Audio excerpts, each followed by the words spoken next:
Talent, ये शब्द सुनते ही क्या लगता है? यही ना कि कुछ लोग इसे लेकर पैदा होते हैं और बाकी सब बस कोशिश करते रह जाते हैं। पर क्या हो अगर मैं कहूं कि ये शायद सबसे बड़ा मिथ है, एक ऐसा झूठ जिसे हम सच मान बैठे हैं। तो आज हम इसी मिथ की परतें उधेड़ने वाले हैं। चलिए, इसकी शुरुआत एक ऐसी कहानी से करते हैं जो शायद आपके सोचने का तरीका ही बदल दे। एक ऐसे खिलाड़ी की कहानी जिसके महान बनने का दूर दूर तक कोई चांस ही नहीं था। तो कहानी शुरू होती है 1984 में बार्सिलोना के एक हॉस्पिटल से। एक बच्चा पैदा हुआ और उसे एक ऐसी कमी थी जिसे ग्रोथ हार्मोन की कमी कहते हैं। डॉक्टरों ने साफ साफ कह दिया कि ये बच्चा कभी नॉर्मल नहीं हो पाएगा। उसकी उम्र तो बढ़ेगी पर उसका शरीर नहीं। सोच कर देखिए, ये सुनकर किसी भी माता पिता का दिल टूट जाएगा, है ना? आज उस लड़के को पूरी दुनिया लियोनेल मेस्सी के नाम से जानती है। लेकिन ठहरिए, ये कहानी मेस्सी की सफलता की नहीं है। बिल्कुल नहीं। ये कहानी है उन सैकड़ों लड़कों की जो उसके साथ खेलते थे और जो सच कहें तो शारीरिक रूप से उससे कई ज्यादा प्रतिभाशाली थे। तो फिर सवाल ये उठता है कि वो सब लड़के आज हैं कहां? जवाब कोई नहीं जानता। अगर सिर्फ टैलेंट ही काफी होता तो मेस्सी के साथ साथ वो सब भी आज मशहूर होते, है ना? पर आखिर ऐसा क्यों नहीं हुआ? और ये विरोधाभास सिर्फ फुटबॉल तक ही सीमित नहीं है। ये हमें हर जगह दिखता है। हम सब ने देखा है ना? हर शहर में एक सबसे तेज दौड़ने वाला बच्चा होता है। हर स्कूल में एक मैथ जीनियस। हर मोहल्ले में कोई ना कोई ऐसा जिसके बारे में सब कहते हैं कि ये जरूर कुछ बड़ा करेगा, लेकिन अक्सर वो नहीं कर पाते। तो अगर टैलेंट ही सब कुछ नहीं है तो फिर वो कौन सी चीज है जो असली फर्क पैदा करती है? इस सवाल का एक डेटा ड्रिवन जवाब खोजने के लिए मनोवैज्ञानिक एंडर्स एरिक्सन ने 1990 में एक बहुत ही महत्वपूर्ण स्टडी की बर्लिन की एकेडमी ऑफ म्यूजिक में। उन्होंने वायलिन बजाने वाले स्टूडेंट्स को 3 ग्रुप्स में बांटा और जो रिजल्ट सामने आए वो सच में आंखें खोल देने वाले थे। जो लोग वर्ल्ड क्लास वायलिनिस्ट बने उन्होंने 20 साल की उम्र तक 10,000 घंटे से ज्यादा प्रैक्टिस की थी।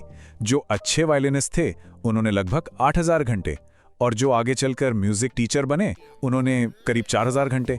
और सबसे जरूरी बात पता ही क्या थी? इसमें कोई भी एक्सेप्शन नहीं मिला, एक भी नहीं। प्रैक्टिस के घंटों और स्किल लेवल के बीच एक सीधा अटूट कनेक्शन था। 10,000 सुनने में ये नंबर कितना बड़ा लगता है ना? शायद थोड़ा भारी भी। मन में आ सकता है 10,000 घंटे, इसमें तो पूरी जिंदगी लग जाएगी।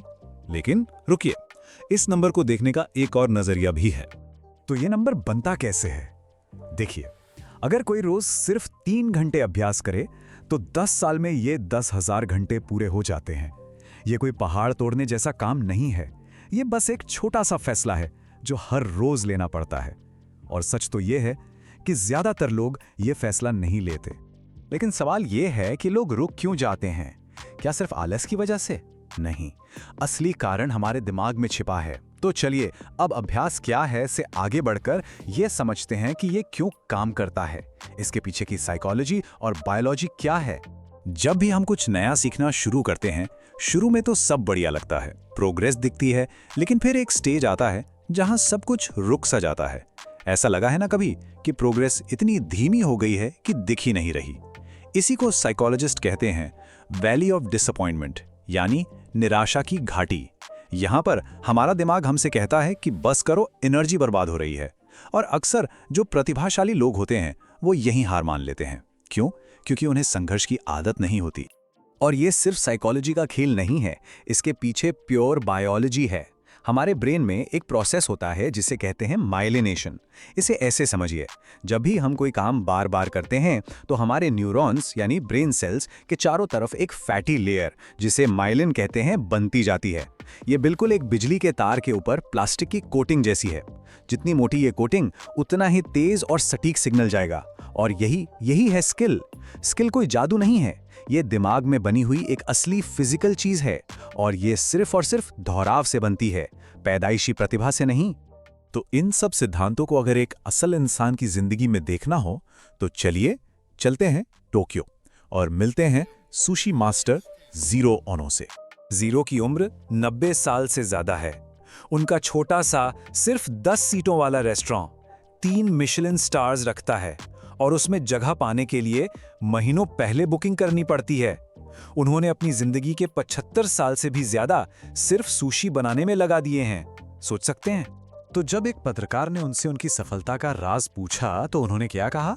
उन्होंने कहा, कोई राज नहीं है, मैं रोज वही चीज करता हूं, बस कोशिश करता हूं कि उसे कल से बस थोड़ा सा बेहतर करूं।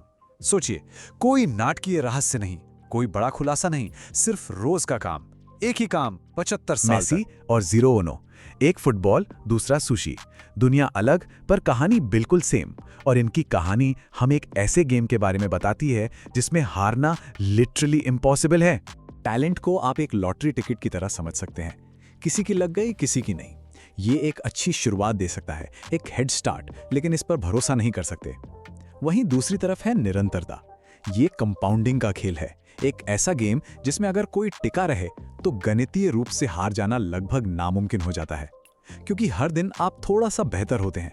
और कंपाउंडिंग का जादू तो हम जानते ही हैं, थोड़ा थोड़ा मिलकर एक दिन बहुत बड़ा बन जाता है। लेकिन इस खेल की एक कीमत है, सिर्फ एक, और वो है उन दिनों में भी काम करना जब बिल्कुल मन ना हो, जब कोई नतीजे ना दिख रहे हों, जब दिमाग में ये ख्याल आए कि शायद ही मेरे बस का नहीं। और अब हम वापस आते हैं लियोनेल मेसी पर।